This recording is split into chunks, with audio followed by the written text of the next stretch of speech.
kitab Riyadhus Shalihin dengan tema bid'ah. Untuk itu, mari sama-sama fokuskan hati kita, fokuskan pikiran kita agar nanti apa-apa yang disampaikan oleh beliau bisa masuk pada kita dan juga bisa kita aplikasikan ke dalam kehidupan sehari-hari. Begitu, sebelum kajian dimulai, mari sama-sama kita baca bismillah. Bismillahirrahmanirrahim. Ya.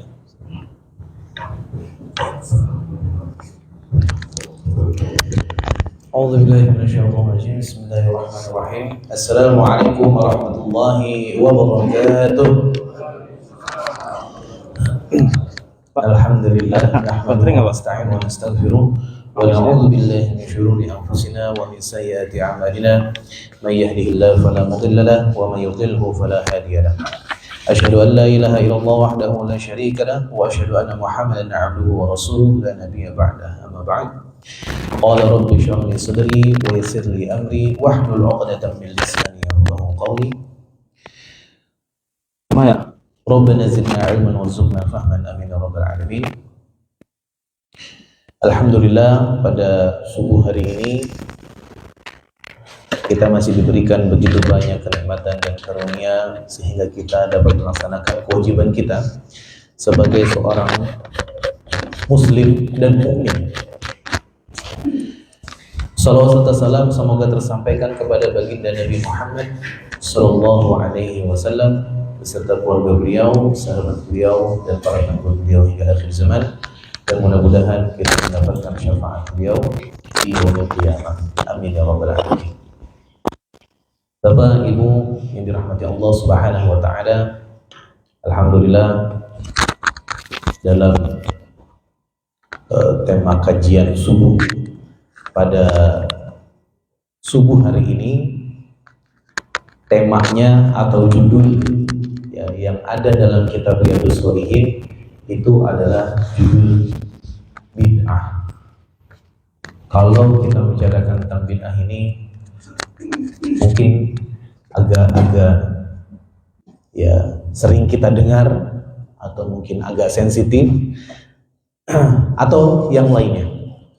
Maka diharapkan untuk mengikuti tema bid'ah ini, ya diharapkan penjelasannya sampai selesai supaya tidak gagal paham bagaimana konsep bid'ah. Sebelum ke materi, maka di sini saya membacakan dulu dalil Al-Quran yang dicantumkan oleh Imam An-Nawawi rahimahullah.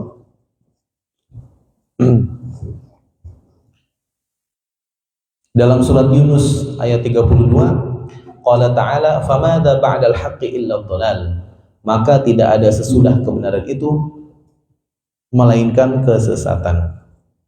Kalau tidak benar ya berarti sesat. Ya. Lalu di surat Al-An'am ayat 38, ma farratna fil kitabi min syai'in, tidaklah kami alfakan, ya alfakan itu tidak kami lupakan, gitu ya. Tidak kami hilangkan sesuatu pun di dalam Alkitab, maksudnya di dalam Al-Quran. Jadi Al-Quran adalah kitab yang memang paling sempurna. Maka yang tidak ada di dalam Al-Quran itu berarti tidak sempurna. Itu baru pemahaman tafsir, ya. Belum kepada detail tafsirnya. Bukan berarti hadis tidak sempurna dong, karena tidak ada dalam Al-Quran. Nah, makanya kita jangan menafsirkan Al-Quran sendiri, jangan ya memberikan tafsiran-tafsiran yang itu kita tidak ada referensinya. Maka kita perlu referensi tafsir dari kitab-kitab para ulama. Karena yang namanya Al-Quran sudah dijelaskan, ya, bahwa Allah itu menurunkan ada ayat muhkamat, ada mushtabihat. Maka yang mushtabihat, kalau muhkamat jelas, mushtabihat ini kalau bahasa kitanya ambigu. Ya, ambigu, bisa berbagai macam makna dari satu ayat. Maka perlu penafsiran. Siapa yang bisa menafsirkan? Nah, yang bisa menafsirkan adalah seorang yang sudah hafal Al-Quran 30 juz, sudah hafal ratusan ribu hadis, sudah paham yang namanya fikihnya, usul fikihnya, ilmu bahasa Arab, ya, jadi paham, bisa berbicara bahasa Arab, paham dengan ilmu bahasa Arabnya, nahwu, sorof, balaghah. Nah, terus dari kaitan Al-Qur'annya ada ulumul hadis. Dari hadisnya ada ulumul hadis. Itu baru 10 tuh. Jadi ada 16 ilmu yang harus dikuasai para mufassir. Jadi kalau misalnya kita masih merasa, wah, kayaknya satu aja belum nih, yang pertama 30 juz, hafal 30 juz, ya berarti kita jangan menafsirkan sendiri. Kita referensikan ke dalam kitab-kitab tafsir. Nanti saya akan jelaskan lebih detail. Saya bacakan dulu surat An-Nisa ayat 59, fa in tanaza'tum fi syai'in farudduhu ila Allah war Rasul. Jika kamu berlainan pendapat, silang pendapat tentang sesuatu, maka kembalikan kepada Allah, ya Allah itu berarti Al-Qur'an, dan kembalikan kepada Rasul, yaitu hadis. Lalu di surat Al-An'am ayat 153, wa anna hadza sirati mustaqima fattabi'uhu wa la tattabi'us subula fatafarraqa bikum an sabilihi. Dan perintah kami ini adalah jalanku yang lurus, kata Rasul, maka ikutilah dia. Ini Allah, ya, Allah yang berfirman, dan perintah kami ini adalah jalan yang lurus, maka ikutilah jalan itu. Jangan mengikuti jalan-jalan yang lain, karena jalan itu mencerai-beraikan kamu dari jalannya. Dan yang terakhir, ya, dari ayat Al-Quran yang dicantumkan oleh Imam An-Nawawi rahimahullah dalam kitab Riyadhus Shalihin, surat Ali Imran ayat 31, qul in kuntum tuhibbunallaha fattabi'uni yuhibbukumullah wa yaghfir lakum dzunubakum. Katakanlah, jika kamu benar-benar mencintai Allah, ikutilah aku, niscaya Allah mengasihi dan mengampuni dosa-dosamu. Shadaqallahul azim. Dan dalam kitab bid'ah, dalam bab bid'ah di kitab Riyadhus Shalihin, ini hanya ada 2 hadis yang dicantumkan.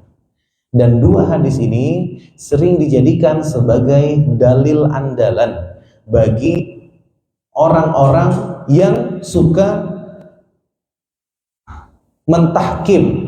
Mentahkim itu memberikan fatwa atau memberikan hukuman kepada orang lain, itu melakukan hal-hal yang bid'ah. Nah, maka sekarang kita pengertiannya dulu. Apa yang dimaksud dengan bid'ah? Bid'ah itu dari kata bada'a, ya, atau badi'ah. Apa artinya? Itu adalah sesuatu hal yang baru. Maka bid'atun, pembaharuan. Bahasa yang sering kita lihat, yang sering kita dengar, update. Ya. Bahasanya apa? Update. Ya, bid'ah, sesuatu yang baru. Nah, kalau kita bicaranya ini secara bahasa, kalau secara istilah, maka nanti ada terbagi menjadi 2 konsep yang memahami tentang bid'ah. 2 konsep berarti ada kelompok orang yang mengatakan konsep pertama, dan ada kelompok yang konsep kedua. Hadis yang pertama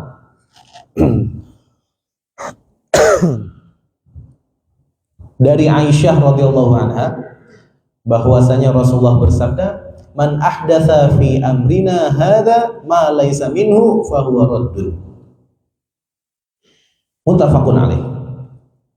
Siapa yang mengada-ada, ya, mengada-ngada,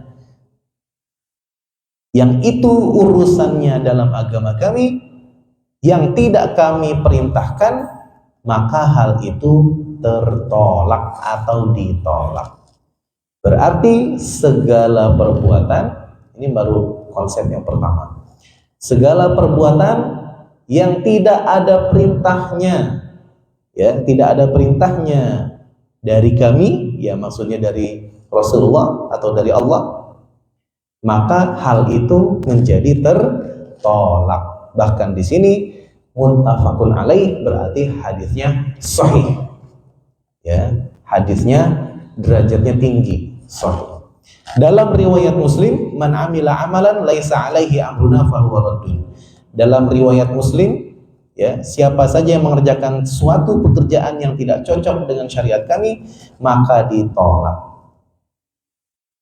Kita sekali lagi jangan memahami dari hadis itu, ya sama, hadis juga butuh yang namanya tafsirul hadis. Tafsirul hadis itu menafsirkan hadis-hadis Rasul.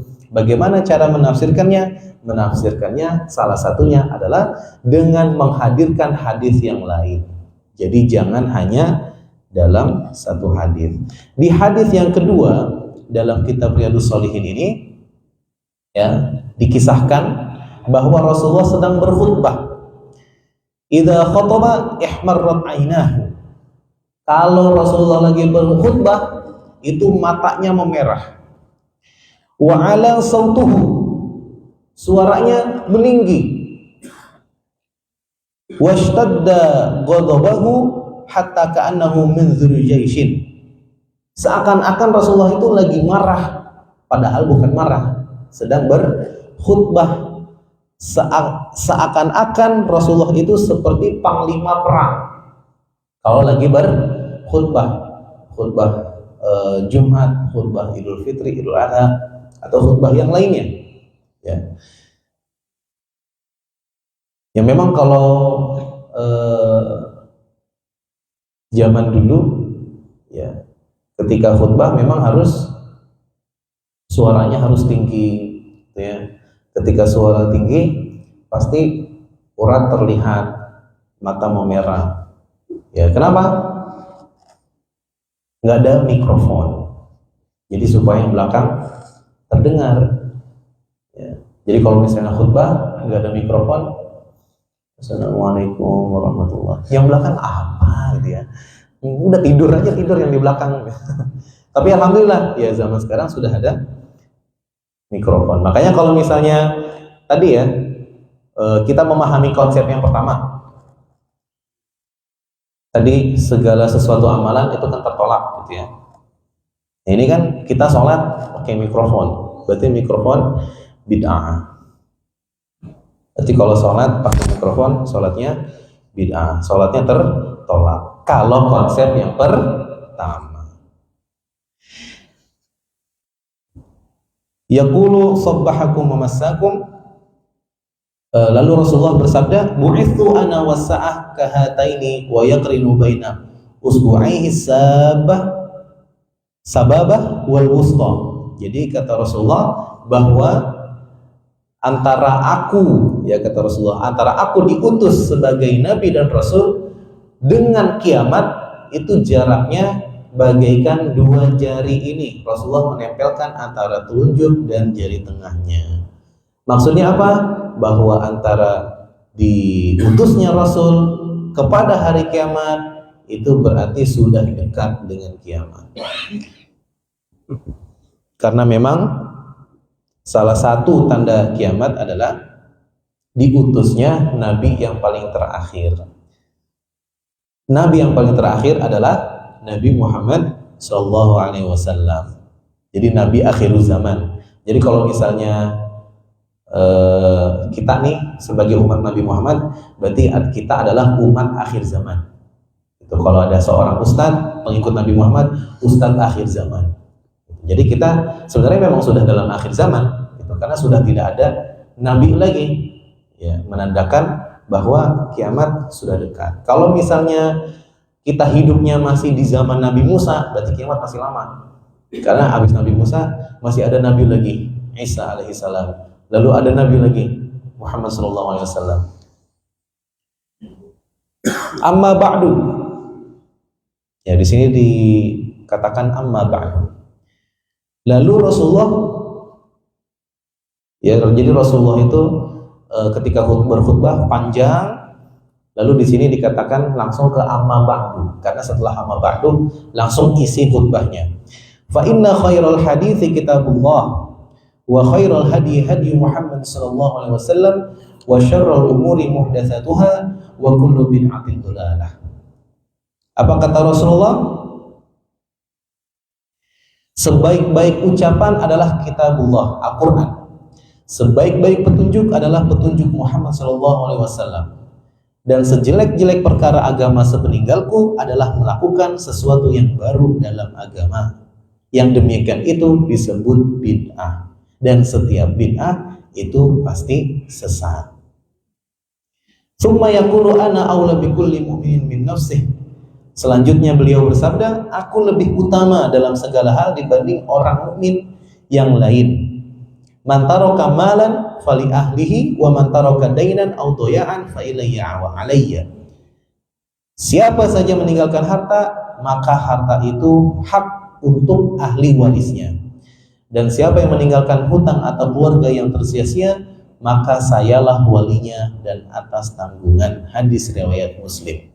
Maka yang kita garis bawahi lalu kita tebelin di sini yang terkait dengan tema adalah tadi perkataan Rasul, wa kullu bid'atin dhalalah. Setiap bid'ah itu adalah sesat. Wa kullu dhalalatin, setiap yang sesat pasti tempatnya di neraka. Maka di sini ya tadi konsep yang pertama atau kelompok yang pertama mengistilahkan, yang mengartikan bid'ah dalam secara istilah itu adalah hal yang baru yang tidak ada dalilnya.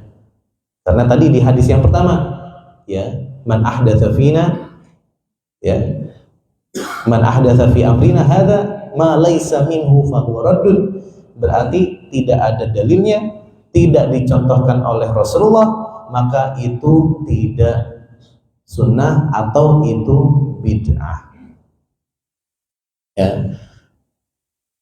Jadi dalil umum atau dalil khusus tidak ada, maka itu bid'ah. Sederhananya, ya sederhana dalam kelompok satu ini, ya dalam konsep yang pertama, yang dilakukan Rasul sunnah, tidak dilakukan Rasul bid'ah. Kita habis sholat subuh, sekarang kita ada pengajian. Nah pertanyaannya, apakah pengajian habis sholat subuh dilakukan oleh Rasul? Tidak. Berarti sekarang kita melakukan bid'ah semuanya nih. Yang ikut pengajian katanya dolal ya. Sesat semuanya. Ini dalam soft sholat, ya sekarang udah ada garis-garis untuk meluruskan sholat. Nah apakah zaman Rasul ada garis-garis seperti ini? Gak ada. Bid'ah. Siapa yang masuk neraka? Yang gelar karpetnya. Siapa yang gelar karpetnya ini? Makanya ini kalau kita melihat konsep yang pertama. Nah, Imam An-Nawawi, ya Imam An-Nawawi itu yang menulis kitab Riyadhus Shalihin, yang menulis kitab hadis Arba'in, ya hadis Arba'in An-Nawawi. Ini kalau misalnya saya baru menjelaskan konsep pertama, terus jemaah ada yang pulang, udah bid'ah semuanya itu, pemahamannya baru sepotong ya. Makanya kalau konsep yang pertama ini mau kemana-mana, ya semuanya bid'ah semua. Apalagi nanti biasanya ada pertanyaan-pertanyaan tahunan.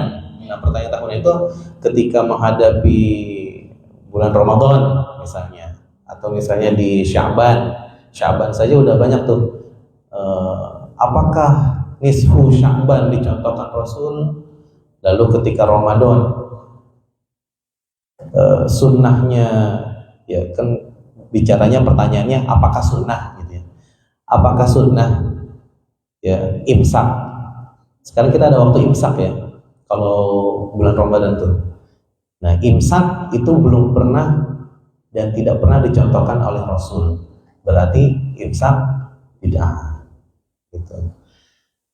Terus baca doa ketika buka puasa, Allahumma lakasumtu wabika amantu, itu dalilnya dhaif. Kalau dhaif sama saja bid'ah. Jadi Bapak habis puasa, terus buka puasa bacanya Allahumma laka sumtu, Bapak masuk neraka. Ya, karena yang sunnah apa? Yang dicontohkan oleh Rasul, ya, wabtallatil uruq, yang ada wabtalil uruq. Awalnya apa saya lupa. Ya, sabatal ajru. Ya. Nah, itu yang sunnah tuh, ya. Yang dicontohkan atau yang dalilnya sahih, gitu ya. Nah, Imam An-Nawawi ya di sini mengatakan bahwa hadis-hadis yang tadi dicantumkan oleh beliau rahimahullah itu ada pengecualiannya. Tuh. Jadi artinya apa? Tidak semuanya itu dihukumi bid'ah. Tidak semuanya. Maka para ulama itu ketika memahami salah satu dalil itu tidak hanya satu saja. Ya, memahami hadis tidak hanya dari satu hadis itu aja. Di-compare, ya, komparasi dengan hadis-hadis yang lain. Maka di sini ada hadis yang bisa mengecualikan dari hadis yang tadi, yang 1 dan 2 ini. Apa kata Imam Nawawi? Ada hadis namanya man sanna fil islami sunnatan hasanatan. Barang siapa yang membuat sunnah dalam Islam, ya, sunnah yang baik. Maka kalau yang namanya man sanna, barang siapa yang membuat sunnah, yang namanya membuat, ya, membikin, itu baru atau lama? Baru. Ya, maka dalil atau hadis yang tadi, ya, yang pertama dan yang kedua itu dikecualikan, dihadirkan dengan hadis yang sahih yang lainnya, yang mencontohkan, membuat contoh, membikin contoh yang baik dalam Islam. Maka kata Rasul apa? Maka dia akan mendapatkan pahala. Orang-orang yang mengikutinya dapat pahala juga. Ya, dia yang mencontohkan pahalanya jadi berlipat ganda karena orang-orang yang mengikutinya. Begitu juga sebaliknya, barang siapa yang mencontohkan dalam Islam contoh yang buruk, maka dia mendapatkan dosa. Orang yang mengikutinya dosa juga. Gitu. Dan ulama-ulama yang mengatakan bahwa segala sesuatu hal yang baru ini adalah tidak semuanya bid'ah dolalah, tidak semuanya sesat. Banyak ulamanya, di antaranya Imam Syafi'i, Imam Hambali, ya, Ibnu Hajar Al-Asqalani yang mengarang kitab Fathul Bari, ya, ada Ibnu Rajab, ya, Imam Ibnu Rajab Al-Hambali. Itu banyak ulama-ulama yang mengatakan bahwa tidak semua bid'ah, tidak semua sesuatu hal yang baru, atau tidak semua bid'ah itu dhalalah. Ya, tidak semuanya sesat. Kita berzikir itu sunnahnya, ya, kalau kita berbicara sunnah, ya, yang dilakukan oleh Rasulullah itu hanya astagfirullahaladzim, astagfirullahaladzim, astagfirullahaladzim, selesai. Kalau misalnya ditambahkan alladzi la ilaha illa huwal hayyul qayyum, itu tidak dicontohkan oleh Nabi. Tidak dicontohkan. Makanya kalau mengikuti konsep yang pertama itu, ya, sesat.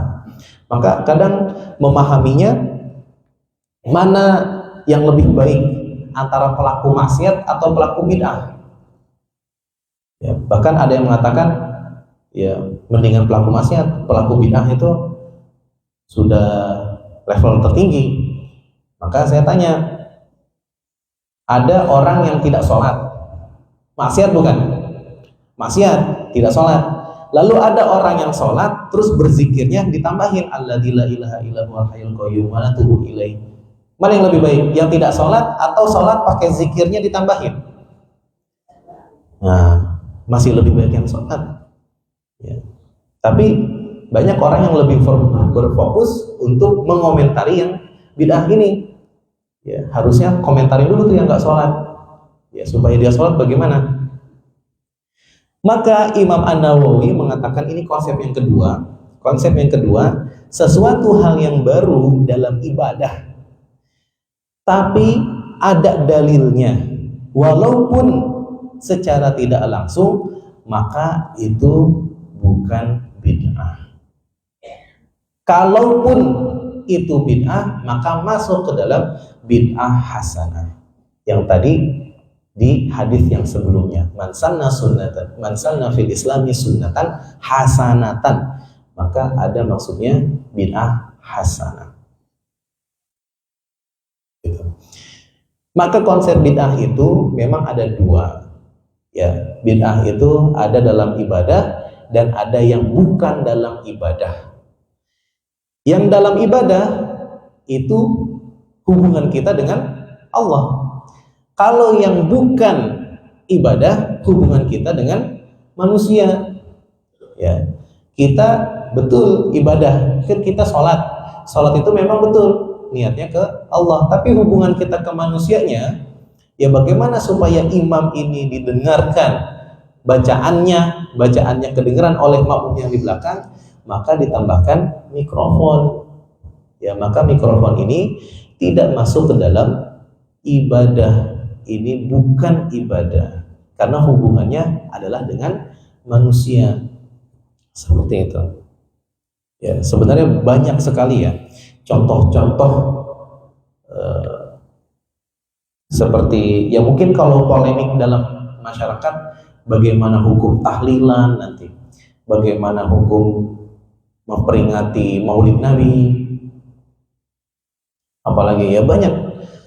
Jadi kita kalau contoh yang sederhana saja, yang sederhana masalah makan misalnya, ya mau makan, sunnahnya atau yang dicontohkan oleh Rasulullah itu mau makan itu bacanya cuma Bismillah, selesai, cuma Bismillah.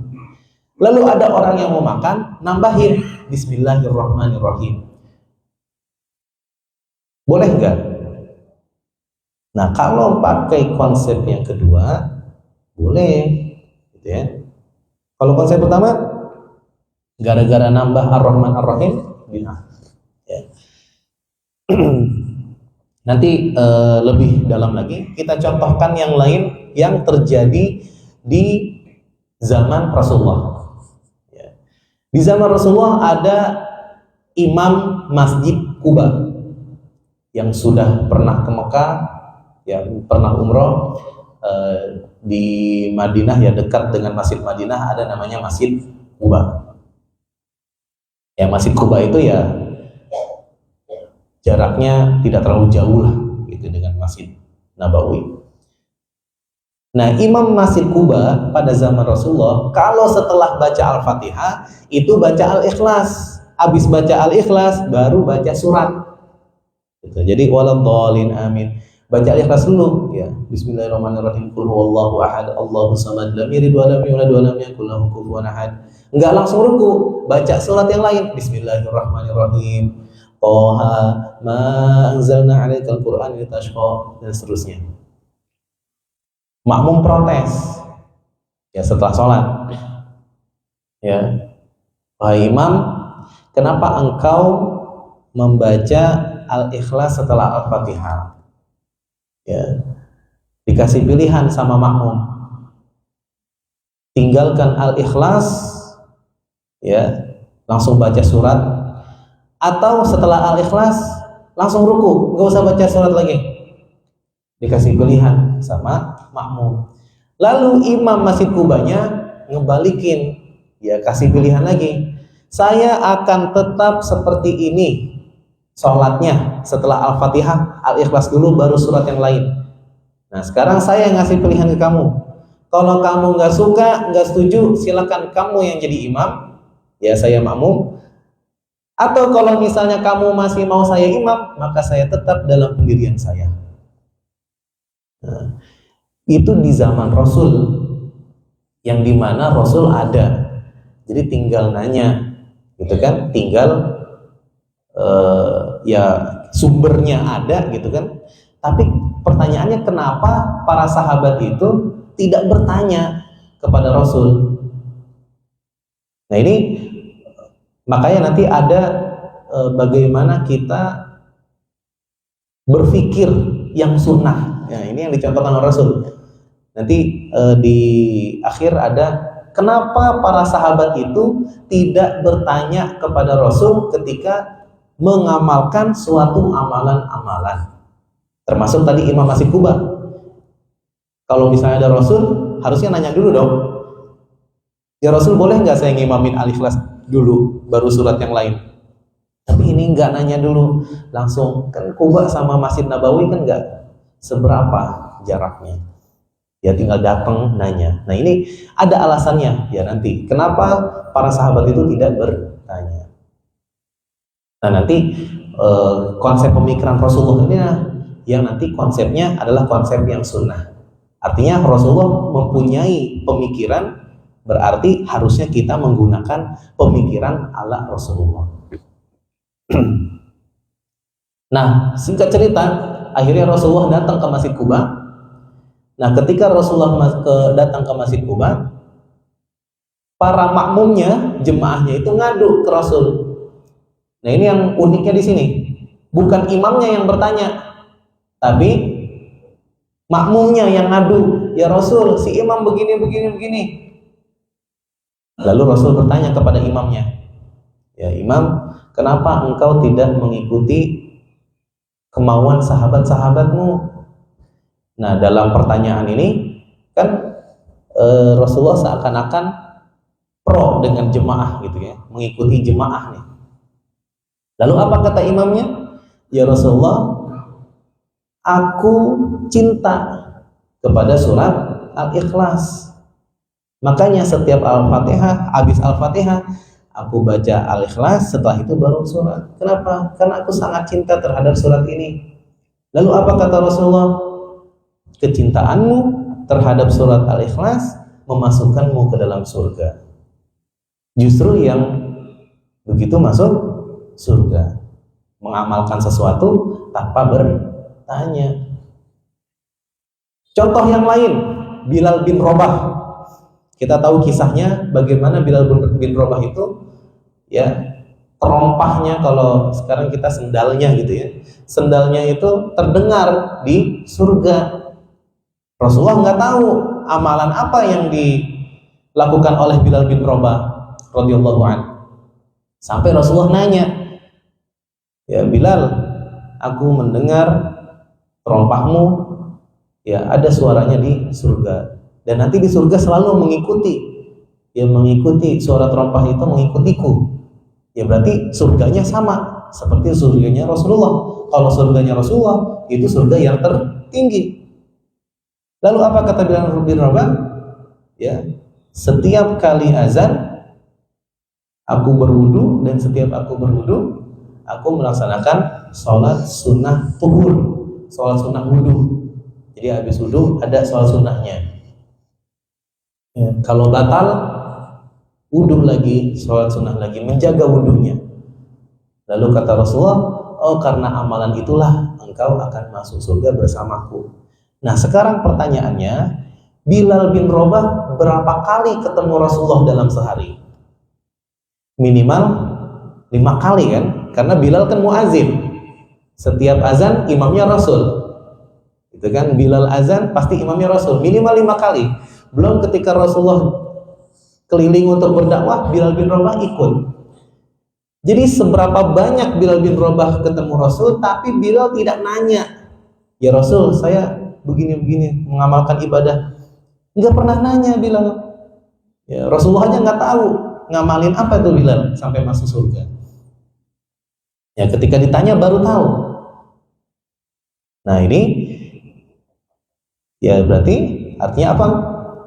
Nah, bahwa siapa yang membuat, tadi kembali lagi ya, siapa yang membuat suatu sunnah baik dalam Islam, maka dia akan justru mendapatkan pahala. Nanti konsep-konsep dalam usul fikih nanti banyak. Ya mudah-mudahan cukup waktunya. Nah sekarang kita kembali ke zaman yang sekarang. Sampai saat ini Masjidil Haram yang di Mekah itu kalau di malam tarawih terakhir, ya di malam tarawih terakhir itu imamnya membaca doa khatmul Quran, bahkan baca doanya di dalam sholat tarawihnya. Jadi di dalam sholatnya, ya dalam sholat itu dalam sholat witir biasanya, lalu di situ ada kunut, ya. Nah di kunutnya itu membaca doa khatmul Quran. Kalau baca doa khatmul Qurannya ya bisa 1 jam lebih itu di dalam sholatnya. Lalu pertanyaannya, apakah sunnah? Apakah ini dicontohkan oleh Rasul? Tidak, ya, tidak dicontohkan. Tidak ada pernah Rasulullah itu doa khatmul Quran di akhir Ramadan. Ya, tapi di Mekah dicontohkan. Tapi kenapa orang-orang yang tadi di konsep pertama itu tidak membid'ahkan imam yang ada di Masjidil Haram? Ya. Karena kalau misalnya konsep yang pertama, harusnya itu juga berlaku bid'ah. Ya, kenapa? Karena ya tadi tidak memahami dalam satu hadis. Makanya kalau misalnya satu judul dipahami dengan satu hadis, sesat. Tapi kalau satu judul dipahami oleh 40 hadis, bagus. Gitu. Makanya ada namanya Syekh Al-Albani, Syekh bin Baz. Ya. Beliau memang betul ya hafal hadis. Tetapi kalau dibandingkan ya Syekh Al-Albani dengan Imam Syafi'i, maka lebih baik ikut Imam Syafi'i. Kenapa? Imam Syafi'i hafal ratusan ribu hadis. Al-Albani tidak sampai. Ya, begitu juga dengan bin Baz. Atau Syekh Al-Albani dengan Imam An-Nawawi, maka lebih baik pilih Imam An-Nawawi yang lebih hafalan hadisnya lebih banyak. Nah, makanya di sini kita kalau konsep yang pertama itu pertanyaannya apakah sunnah. Nah, konsep yang kedua pertanyaannya apa hukumnya. Makanya kalau kita bertanyanya apakah sunnah atau tidak, dengan pertanyaan apa hukumnya, itu nanti hasilnya beda, jawabannya beda. Jadi kalau misalnya bertanya apakah sunnah salawat sebelum azan, ini kan banyak nih. Apakah sunnah salawat, membaca salawat sebelum azan? Ya biasanya kan sebelum azan Allahumma sholli ala sayyidina Muhammad wa sallam Muhammad, baru Allahu akbar, Allahu akbar. Apakah sunnah? Kalau nanyanya apakah sunnah, maka tidak sunnah. Kalau tidak sunnah berarti otomatis bid'ah. Tapi kalau misalnya bertanya apa hukumnya, maka di sini nanti hasilnya berbeda. Ya. Hukumnya apa? Kalau berbicara hukum dalam usul fikih itu akan memproduksi hukum itu ada 5: wajib, sunnah, mubah, makruh, dan haram. Nggak ada yang ke-6 bid'ah, nggak ada. Jadi kalau misalnya berbicara hukum, apa hukumnya? Ya antara kelima ini aja. Ya. Makanya tadi kita kembali ke konsep cara berpikirnya Rasulullah itu tidak menghukumi. Ya. Rasulullah nggak langsung, Bilal, kamu bid'ah. Kenapa? Nggak ada sholat setelah wudu. Nggak begitu. Rasulullah itu bertanya dulu kenapa. Ya tanya kenapa dulu. Itu cara berpikir Rasulullah, bukan langsung menghakimi ini bid'ah, ini dolal, ini sesat, ini neraka. Tidak langsung seperti itu. Kalau sunnahnya Rasul, kita menimbang dulu, tanya dulu apa alasannya, kenapa, lalu yang kedua ditimbang, ya apakah ini sesuai dengan syariat atau tidak, ya. Baru yang ketiga kasih tahu, ya kalau emang itu baik silahkan, kalau emang itu buruk tinggalkan. Ya, maka pertanyaannya tadi jangan pertanyaan apakah sunnah, ya. Tapi tanyanya adalah apa hukumnya. Nah, hadirin rahimakumullah, tadi kita kembali ke tentang pertanyaan kenapa para sahabat itu tidak bertanya kepada Rasul tentang suatu amalan. Maka sudah jelas ya bahwa kata Rasul, "Dzaruni ma taraktukum." Ya. Sudah, apa yang aku tinggalkan, ya. Jadi di sini kata Rasul ada 3 sebenarnya, tapi disebutkannya cuma 2. Nanti ada pemahaman yang ketiganya. Yang pertama, apa yang aku perintahkan, lakukan.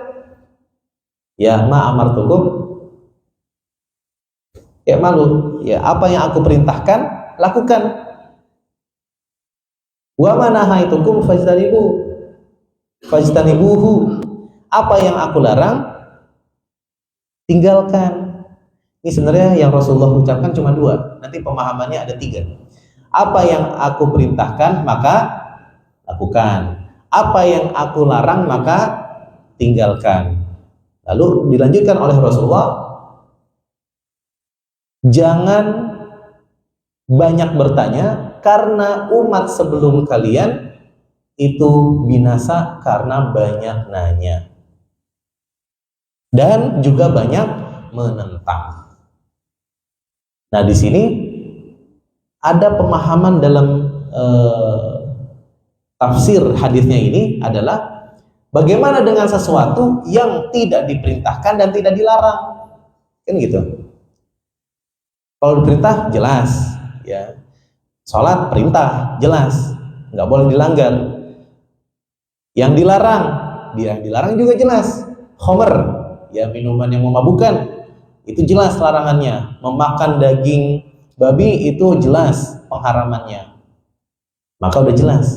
Nah, sekarang pertanyaannya, bagaimana yang tidak ada perintahnya, tidak ada larangannya? Maka disitulah kata Rasulullah, jangan banyak nanya, lakukan.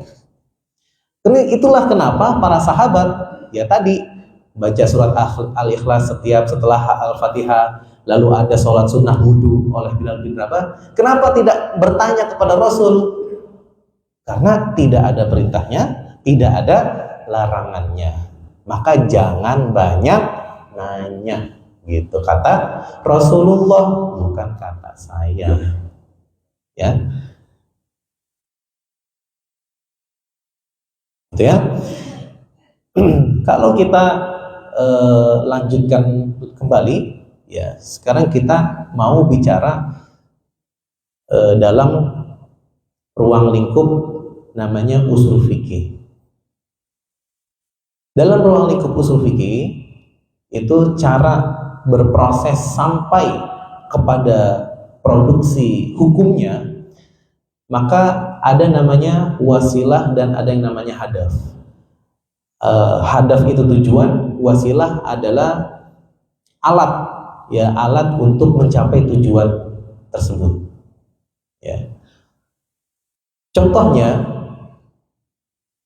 kita contohkan mungkin yang sering terjadi pertanyaan adalah misalnya Maulid Nabi. Ya, Maulid Nabi hadafnya apa? Tujuan Maulid Nabi apa? Memperingatinya cinta kepada Rasul. Lalu alat, ya, untuk cinta kepada Rasul itu bagaimana? Ya, maka alat-alatnya itu. Kita ketika tadi, ya, barisan garis-garis sholat ini tujuannya apa? Tujuannya adalah untuk merapihkan shaf. Maka merapikan shaf itu alatnya apa? Alatnya adalah dengan garis ini, maka ini diperbolehkan. Ya, karena sesuai sama dengan tujuannya. Atau misalnya kita berangkat haji pakai pesawat, bid'ah nggak itu? Kita lihat tujuannya mana? Haji, umroh, gitu kan tujuannya. Tinggal wasilahnya saja yang berbeda. Rasulullah wasilahnya pernah berjalan kaki, pernah menunggangi unta, pernah menunggangi kuda. Itu wasilahnya. Ya, tapi tujuannya sama, melaksanakan haji atau umroh. Maka kita yang penting adalah tujuannya. Wasilahnya, alat untuk menuju ke tujuan itu boleh berbeda-beda. Saya waktu lagi haji tahun 2017 itu kebetulan satu kelompok ya, satu kloter dengan mungkin tidak perlu disebutkan organisasinya ya, dengan salah satu kelompok ya yang mungkin sudah tersebar di Indonesia, dan dari tahun ke tahun itu kekeh kelompok tersebut. Kalau dari Muzdalifah ke Mina, pokoknya selama pelaksanaan haji ya, dari hotel terus ke Arafah itu harus berjalan kaki. Nggak boleh naik bis, nggak boleh naik kendaraan. Kenapa? Karena yang dicontohkan Rasul begitu jalan. Ya. Nanti dari Arafah ke Muzdalifah jalan, Muzdalifah ke Mina jalan. Gitu. Ada yang tua ya pengen melontar jumroh, nggak boleh pakai kursi roda, jalan. Ini kan terlalu memaksakan. Ya, jadi cara ya wasilah itu boleh berbeda. Yang penting kan tujuannya sama. Mau kemana? Mau ke Arafah, ya udah sama-sama ke Arafah.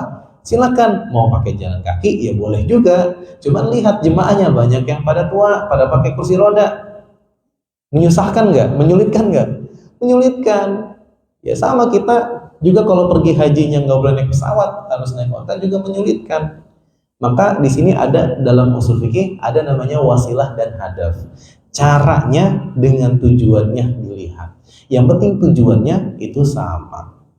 Lalu dalam konsep usul fikih juga, ini sebenarnya pembicaranya panjang ini, cuma waktu sudah habis ini Pak. Dalam konsep yang kedua dalam usul fikih itu namanya ada dalil qat'i, ada dalil dhanni. Dalil qat'i itu adalah dalil yang sudah jelas perintahnya, sudah jelas larangannya. Lalu ada dalil dhanni. Dalil dhanni itu ada ikhtilaf di dalamnya. Ada perbedaan pendapat ulama di dalamnya. Maka segala sesuatu yang berikhtilaf, yang ada perbedaan pendapatnya, maka tidak bisa dihukumi itu bid'ah. Ya. Kenapa? Karena masih ada ulama yang berikhtilaf, yang membolehkan. Ya, maka kalau kita melihat ya contoh-contohnya sangat banyak gitu ya. Dalil qat'i dan dalil dhanni. Ya, saya secara cepat aja. Lalu yang ketiga dalam konsep usul fikih ada namanya al-muqtadi. Al-muqtadi itu adalah kondisi tertentu yang akhirnya membuat sesuatu amalan. Ya, contoh, kenapa di zaman Rasulullah tidak ada pengumpulan ayat Al-Quran? Karena tidak ada alasan untuk mengumpulkan ayat Al-Quran. Masih banyak hafiz Quran. Kenapa zaman Abu Bakar radhiyallahu an sudah ada pengumpulan Al-Quran? Karena ada beberapa hafiz Al-Quran itu sudah wafat karena usia, wafat karena perang. Lalu kenapa zaman Umar bin Khattab menuliskan Al-Quran, membukukan Al-Quran? Ya, padahal tidak dilakukan Rasul, tidak dilakukan Abu Bakar, karena kondisi. Ya, kondisinya apa? Ketika Abu Bakar sudah mengumpulkan yang ada di pelepah kurma, yang ada di kayu-kayu, ternyata lama-lama lapuk. Akhirnya apa? Kondisinya memaksakan harus membukukan Al-Quran. Nanti di zaman Utsman bin Affan ada kondisi tertentu yang akhirnya harus menambahkan titik, menambahkan harokat ya dalam Al-Quran. Makanya namanya mushaf Utsmani. Mushaf Utsmani itu berarti mushaf yang sudah ada titiknya, sudah ada harokatnya. Sebelumnya itu nggak ada titik, nggak ada harokat. Nah, gimana tuh kita bacanya? Sebagai orang Indonesia ya susah, itu kan ini memudahkan. Itu namanya kondisi. Ya makanya ketika bertanya apakah kenapa? Ya kan ada pertanyaan kenapa maulid diadakan zaman sekarang, sedangkan zaman Rasul tidak ada, zaman sahabat tidak ada, tabi'in, tabi'ut tabi'in nggak ada, bahkan para imam mazhab nggak ada yang melakukan maulid. Kenapa? Al-muqtadi, ada kondisi yang harus melakukan hal itu, ya, untuk melakukan hal itu supaya tadi tujuannya sama. Kenapa dulu tidak ada maulid? Karena cinta kepada Rasul masih bagus. ya sahabat masih cinta kepada Rasul, tabi'in, tabi'ut tabi'in cinta kepada Rasul. Makanya para imam mazhab tidak mengadakan maulid karena cinta kepada Rasulnya masih ada. Nah, ketika kita bergeser kepada zaman sekarang, sudah mulai pudar, ya, sudah nggak ada generasi, nggak ada yang tahu bagaimana sirah nabinya, tidak ada yang tahu, ya, bagaimana cara mencintai Rasul. Maka diadakan itu namanya al-muqtadi dalam konsep usul fikih. Nah, konsep keempat dalam usul fikih itu namanya ada nasson dan istidlalan. Nasson itu tekstual dan istidlalan adalah kontekstual, ya. Jadi kembali lagi ke nasson istidlal, nasson dan istidlalan ini adalah dalil yang jelas dan dalil yang ambigu mustabihat. Contohnya kalau nasson jelas tadi ya, contohnya yang jelas adalah pengharaman tentang minuman yang memabukkan, pengharaman judi, pengharaman makan daging babi, gitu. Itu dalilnya jelas. Nah, bagaimana dengan istidlalan, pengambilan dalil yang secara tidak kontekstual? Dalam Al-Quran dikatakan bahwa wa'adallahu alladhina amanu wa 'amilus shalihat la yastakhlifannahum, bahwa la yastakhlifannahum, bahwa Allah itu menjanjikan seseorang menjadi pemimpin, yaitu orang yang beriman dan beramal soleh. Nah, sekarang kan bertanya, apa hukumnya pemilu, apa hukumnya demokrasi, apa hukumnya ikut berpolitik? Maka di sini kita memang kalau secara nasson, secara tekstualnya memang tidak ada, tapi kita bisa dengan cara istidlalan. Inilah yang diambil cara-cara usul fikihnya. Jadi, apakah orang yang akan menjadi pemimpin itu adalah orang yang aman wa amilus sholihat, ya, beriman dan beramal soleh? Bagaimana amal soleh yang menjadikan kita sebagai pemimpin? Apakah orang yang banyak berzikir itu akan menjadi presiden? Orang yang banyak berinfak, banyak zakat itu jadi presiden? Ternyata ada amal soleh yang lain yang kita supaya menjadi pemimpin. Apa amal solehnya? Amal solehnya ya ikut berpolitik, ya. Pesantren, ada dalilnya buat pesantren, ya. Bikin pesantren nggak ada dalilnya secara nasson, tekstualnya tidak ada, tapi bisa istidlalan. Fas'alu ahla dzikri in kuntum la ta'lamun, maka bertanyalah kepada orang-orang ahli ilmu kalau kalian tidak mengetahui. Bagaimana supaya menciptakan orang-orang generasi ahli ilmu? Maka dibuatlah lembaga ilmu syariat, ilmu agama yang namanya sekarang pesantren, ya. Supaya apa? Menciptakan generasi ilmu, sehingga nanti orang-orang bisa bertanya kepada orang-orang yang ahli ilmu ini.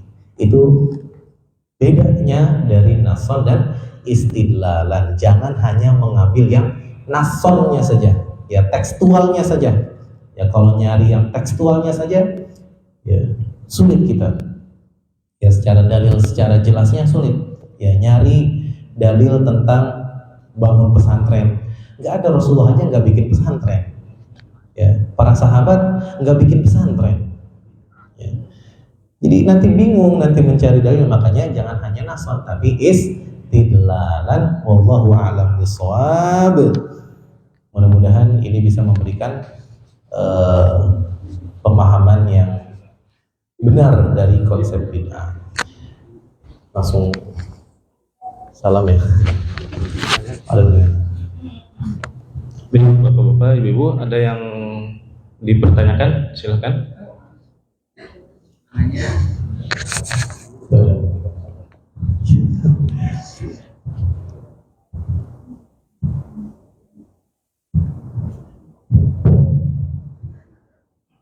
Assalamualaikum warahmatullahi wabarakatuh. Waalaikumsalam. Mohon izin berbagi mohon maaf Ustaz terkait masalah bid'ah. Karena ada dua, ya, bid'ah dalalah dan bid'ah hasanah.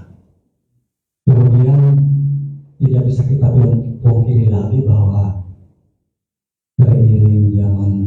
sekarang ini, saya pribadi suka aneh gitu ya.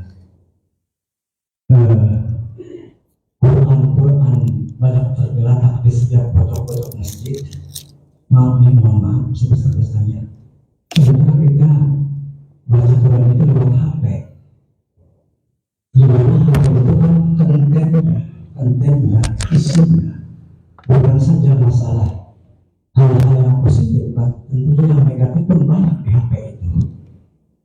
Sementara Quran, kalau kita baca dari mulai caranya, tata caranya, mulai berwudu, kemudian menghadap kiblat dan sebagainya, yang implikasinya itu ada nilai pahalanya, kita boleh tinggalkan.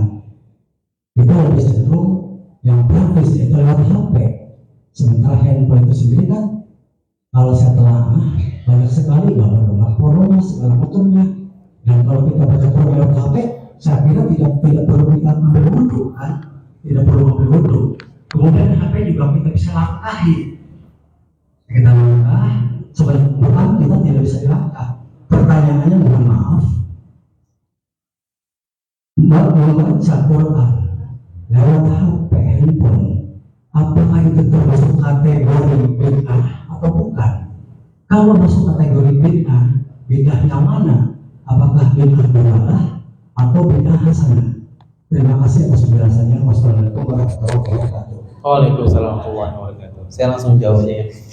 Maka di sini sebenarnya pertanyaan kepada tentang fikih kontemporer. Ya, fikih zaman now kalau kata anak-anak zaman sekarang ya. Ya. Nanti pembahasan kalau bertanyanya bid'ah atau bukan sudah pasti bid'ah, karena tadi kalau secara bahasanya bid'ah itu adalah sesuatu yang baru. Makanya sekarang kan kita bertanya jangan bid'ah atau bukan, tapi bertanyanya apa hukumnya, kan gitu. Kalau kita merujuk kepada fikih kontemporer, ya bahwa HP itu dikiaskan dengan seperti orang yang hafal Al-Quran. Karena HP itu di dalam Al-Quran itu di dalam memori HP. Maka orang yang hafal Al-Quran itu hafalan Al-Qurannya juga ada di dalam memorinya, kan gitu. Maka apakah boleh, kan nanti pertanyaannya juga, nih HP ada Al-Qurannya, ya HP ada Al-Qurannya, boleh nggak dibawa ke kamar mandi, kan gitu ya. Di dalamnya ada aplikasi Al-Quran. Maka itu kiasannya seperti seorang yang hafiz Al-Quran. Apakah seorang hafiz Al-Quran dilarang masuk kamar mandi? Kan enggak. Apa yang dilarang? Yang dilarang adalah ketika hafiz Quran masuk ke kamar mandi, dia ngaji di dalam kamar mandi, itu yang nggak boleh. Maka di dalam HP pun, ya ini memori. Maka ketika dia membuka HP di dalam kamar mandi, misal gitu ya, misal ada yang bawa HP di kamar mandi, maka yang dilarang adalah membuka aplikasi itu, membuka aplikasi Al-Qur'annya, menyuarakan Al-Qur'annya, itu yang tidak boleh di dalam kamar mandi. Nah, begitu juga ya tadi bagaimana kita menyikapi tentang Al-Qur'an yang ada di dalam HP kita. Maka kita kembali lagi tadi ke pemahaman usul fikih. Tujuannya apa? Ya, ada aplikasi Al-Quran di HP, tujuannya apa? Hadafnya. Tujuannya apa? Supaya memudahkan orang-orang membaca Al-Quran. Tujuannya supaya orang itu tujuannya sama ya, untuk mendawamkan membaca Al-Quran. Mungkin kalau bawa Al-Quran kemana-mana, mungkin dia merasa berat. Maka di sini wasilahnya, alatnya adalah untuk memudahkan, Maka boleh untuk membaca Al-Quran lewat HP. Tinggal nanti kita kembali lagi ke bab fudolah. Bab fudolah itu fadilah. Bagaimana fadilah keutamaan dalam membaca Al-Quran? Maka wudu sebelum membaca Al-Quran itu masuknya ke fadilah, bukan wajib. Afdolnya, gitu ya, kalau bahasa kita afdolnya itu wudu sebelum baca Al-Quran. Jadi bukan dalam kewajiban, ya. Jadi apakah boleh kita membaca Al-Quran tanpa wudu? boleh, tapi tidak afdol. Maka sama hukumnya ketika kita membuka HP-nya itu membuka aplikasi Al-Quran, maka lebih afdol kita uduk dulu, ya. Kenapa? Karena aplikasinya sedang dibuka. Tapi kalau aplikasinya tidak dibuka, maka nggak perlu kita setiap membuka Instagram kita uduk dulu. Kenapa setiap buka Instagram mau uduk dulu? Soalnya di dalamnya ada aplikasi Al-Quran gitu misalnya. Ya tidak seperti itu. Ya, jadi kembali ke fadilah afdol. Kalau kita membahas secara luas lagi tentang hukum wudu sebelum baca Al-Quran, itu kan kita temukan ya, la yamassuhu illal mutahharun gitu kan. Itu penafsirannya nanti banyak lagi tuh. Nanti kita bisa sampai jam 9 kalau saya jelasin. Ya, jadi saya langsung ke tadi ya, langsung ke jawabannya saja ya. Jadi kalau tanya hukumnya boleh, kalau tanya afdalnya wudu dulu. Kalau tidak wudu ya masih boleh. Yang penting yang dilarang oleh Rasulullah itu adalah dalam keadaan hadas besar. Itu sudah jelas larangan dari Rasulullah bahwa kita ketika dalam keadaan hadas besar tidak boleh melaksanakan sholat, tidak boleh ya memegang mushaf Al-Quran dan lain sebagainya. Ya, larangan-larangan hadas besar juga ada. Itu sudah jelas.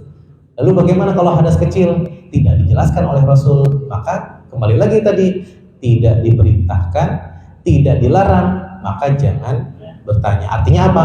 Kata para ulama, ini maksudnya adalah mustahab. Mustahab itu ya boleh diperbolehkan. Itu ya Pak ya? Bisa dipahami ya? Ya. Baik, ada lagi yang dipertanyakan?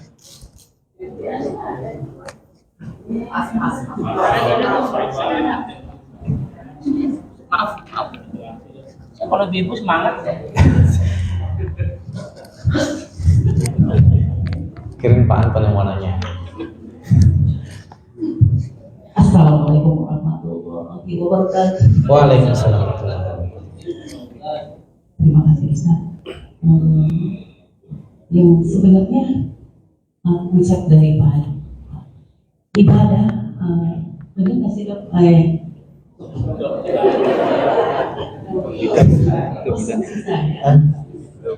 Oh, Maaf. ya. Biasa. Iya. Prinsip sebenarnya yang penting kita bagaimana kita cara pendekatan diri kita kepada Allah. Jadi orang tidak bisa menggampangkan dengan mudah membicarakan itu bid'ah, itu bid'ah. Sebenarnya hati dari seorang hamba tersebut yang bagaimana caranya mendekatkan diri kepada Allah. Allah juga kan melihat daripada takwa seorang hamba, bukan daripada yang lainnya. Benar nggak konsep yang saya bicarakan ini, Ustaz? Ustaz, maaf ini berkaitan dengan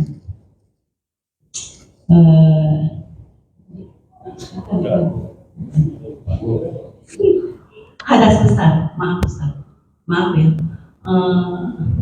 Saya sebagai seorang istri yang saat ini ketakutan sekali dengan kematian. Jadi saya takut melakukan hadas besar sebelum sholat subuh, atau nanti saya takut pada saat saya tidur setelah hadas besar saya dicabut nyawanya. Itu terima kasih. Mohon sering. Assalamualaikum warahmatullahi wabarakatuh. Waalaikumsalam. Ya, tadi ada 2 pertanyaan dari Ibu. Tapi tadi nggak apa-apa, emang cita-cita saya sebenarnya sebagai dokter. Tapi saya tersesat di jalan yang lurus. Jadi cara beribadah, maka supaya kita lebih mudah ya untuk tidak perlu lagi berpikir bagaimana, maka cara lebih mudah adalah kita dengan mengikuti para ulama atau misalnya mengikuti para imam mazhab. Jadi silakan untuk mengikuti mazhab Hanafi, silakan mazhab Maliki, mazhab Syafi'i, mazhab Hambali, yang dimana mereka semua ya beliau-beliau semua ini sudah memberikan arahan gitu, bagaimana cara sholat, ya bagaimana cara berzikirnya. Jadi yang penting kita yang beribadah itu jangan merasa benar, jangan sombong, ya, jangan egois. Kita yang paling benar, gitu. Itu yang pertama. Dan jangan yang kedua, jangan menyalahkan orang lain, gitu. Wah, kamu nggak sama saya, berarti kamu di neraka. Masa cuma gara-gara perbedaan seperti itu jadi mereka di neraka kan? Jadi yang penting dua dalam beribadah. Jangan merasa dirinya paling benar dan jangan menyalahkan orang lain. Nah, supaya lebih mudah tadi ya mengikuti para ulama atau para imam mazhab yang sudah merangkum dalam tata cara beribadah. Bagaimana kalau sesuatu itu tidak ada dalam mazhab? Ya tadi hukum maulid, hukum tahlilan dan lain sebagainya. Maka selama itu ada ikhtilaf, ada perbedaan, maka tidak perlu dipusingkan. Tidak perlu disalahkan. Kenapa? Karena masih ada ikhtilaf. Bahkan dosen saya itu beliau doktor di bidang usul fikih di Sudan, Timur Tengah. Beliau mengatakan bahkan kita tidak bisa menyalahkan orang yang merokok. Kenapa? Karena merokok saja itu ada ikhtilafnya. Betul nggak? Merokok ada ikhtilaf nggak? Betul. Ya, jadi ada perbedaan di situ antara makruh dan haram. Jadi selama ada perbedaan, kita jangan menyalahkan orang lain. Boleh nggak kita mengharamkan untuk diri sendiri? Boleh. Ya, kalau kita sudah mengharamkan untuk diri kita, keluarga kita, maka kalau kita merokok sekali aja, kita termasuknya dosa karena kita berkeyakinan rokok haram. Dan orang yang merokok berkeyakinan rokok itu makruh. Makruh itu adalah sesuatu hal yang diperbolehkan tapi dibenci kan gitu. Maka itu jangan menyalahkan. Jadi cara ibadah seperti itu. Lalu yang kedua tadi pertanyaannya tentang takut terhadap hadas besar. Ya, dalam konteks seperti ini hadas besar itu sebenarnya banyak sekali penyebabnya. Termasuk yang wanita, termasuk haid itu adalah hadas besar. Makanya orang haid itu tidak boleh sholat, ya, tidak boleh memegang mushaf Al-Quran, ya, dan lain sebagainya. Tapi kalau berzikir boleh, ya. Nah terus yang kedua itu termasuk adalah junub. Ya, junub itu ya berarti hubungan antara suami dan istri itu menjadi hadas besar. Nah, hadas besar itu adalah sesuatu keniscayaan. Tadi haid itu adalah datangnya dari Allah. Nah, hubungan suami istri itu adalah ibadah. Ya, ini adalah ibadah, pahala. Ya, maka kalau misalnya dalam keadaan hadas besar dicabut nyawanya, itu habis melakukan pahala. Nah, kira-kira husnul khotimah atau sul khotimah? Husnul khotimah, gitu ya. Tapi kalau misalnya hadas besarnya dilakukan dengan hal yang salah, berzina misalnya. Saya sering juga tuh melihat yang artikel-artikel ada orang yang habis berzina langsung dicabut nyawanya, atau saat berzinanya langsung dicabut nyawanya. Nah, itu hadas besar yang salah, maka itu pasti su'ul khotimah. Tapi dalam keadaan yang benar itu husnul khotimah.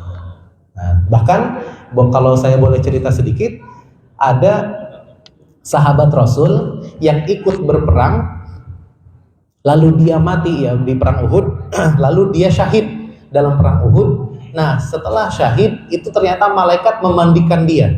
Kan kalau orang mati dalam perang dimandiin nggak? Nggak perlu, langsung dikuburin. Tapi ini malaikat memandikan dia. Nah, lalu Rasulullah bertanya kepada malaikat, karena yang bisa melihat hanya Rasulullah, sahabat nggak pada bisa melihat. Wahai malaikat, kenapa engkau memandikan dia? Apa kata malaikat? Dia habis berjunub dengan istrinya. Setelah junub, dia belum sempat mandi, dia langsung menjawab panggilan Rasul. Kata Rasulullah, ayo perang. Langsung dia udah. Ya kan kalau udah Rasul nyuruh kan sami'na wa ata'na. Ya nggak perlu, ntar dulu Rasul, ntar dulu. Enggak ada ntar dulu. Ya langsung dia ikut ambil pedang, langsung ikut berperang. Ternyata syahid. Nah, luar biasanya apa? Malaikat yang memandikan. Ya. Jadi kenapa? Karena junubnya itu dalam keadaan yang benar, dalam hal ibadah. Jadi jangan pernah takut ya Ibu, karena itu pahala. Ya. Mungkin mudah-mudahan itu bisa menjawab ya. Baik, cukup ya karena waktu sudah mulai siang. Baik, alhamdulillah telah kita dengarkan pemaparan tentang bid'ah. Mudah-mudahan apa-apa yang disampaikan oleh beliau bisa bermanfaat bagi kita dan juga bisa kita aplikasikan di kehidupan sehari-hari dan juga bisa kita sampaikan kepada saudara-saudara kita, tetangga kita yang belum sempat hadir pada kesempatan kali ini. Dan juga kami ucapkan jazakumullah ahsanul jaza kepada yang menyediakan konsumsi. Mudah-mudahan Allah Subhanahu wa taala membalasnya dengan pahala yang berlipat-lipat ganda. Amin ya rabbal alamin. Baik, mari kita sama-sama tutup kajian ini dengan doa kafaratul majelis. Subhanallahumma wa bihamdika asyhadu an la ilaha illa anta astaghfiruka wa atubu ilaik. Assalamualaikum warahmatullahi wabarakatuh.